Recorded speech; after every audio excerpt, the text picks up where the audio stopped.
উদ্দেশ্য করে মাওলা দান করতেছে মাওলা তাদের মনের নেক আশা নেক মাকসাদকে তুমি পূরণ করে দাও আর রব্বুল আলামিন আমাদেরকে তুমি মাফ করে দাও সাল্লাল্লাহু তাআলা আলা খায়রি খালকি মুহাম্মদ ওয়া আলা আলিহি ওয়া আসহাবিহি আজমাইন আমিন বিরহমাতিকা ইয়া আরহামার রাহিমিন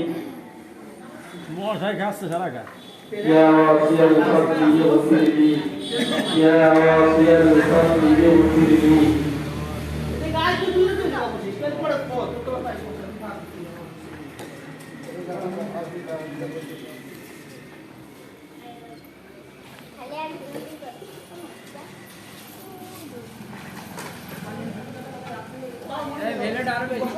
রাস্তার কথা তো ওই তিনটে বলা